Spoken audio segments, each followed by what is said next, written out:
समोर आले त्या पंतप्रधानांना बोलवून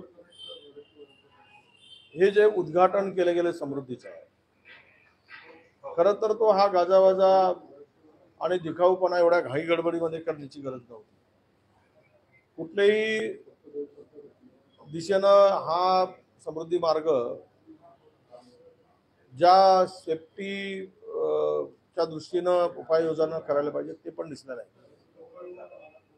आणि विशेष म्हणजे मोठमोठे अपघात झाल्यानंतर सुद्धा त्यावर काही ट्रीटमेंटची आवश्यकता होती, त्याच्यावर उपाययोजनांची आवश्यकता होती।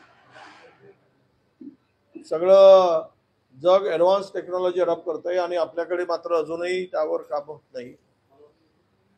आणि हे काम घाईघाईत केलं गेलं, निकृष्ट दर्जाचं होता। हे आता त्यावेळेसही बोंबाबोंब झाली आणि आज तर प्रत्यक्ष खड्डे पडल्यामुळे समृद्धीचा बोजवारा कसा उडाला हे आता महाराष्ट्रातील जनतेला कळलं आहे। समृद्धीतून फार मोठ्या प्रमाणात कमिशन खोरी झाली।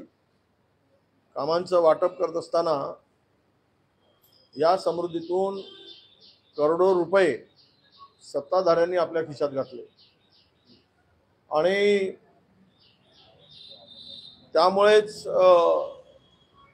ही कामं जी झाली ती निकृष्ट दर्जाची कामं झाली। माझ्या माहितीप्रमाणे आता चारही बाजूनं गाडी खाली जाऊ नये म्हणून 700 किलोमीटरच्या रस्त्याला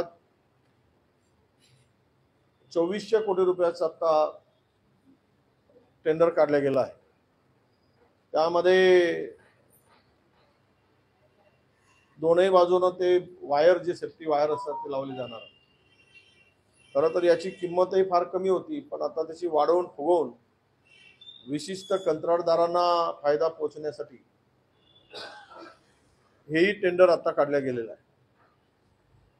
आणि समृद्धीवर खड्डे पडलेत याचाच अर्थ त्या खड्ड्यातील पैसे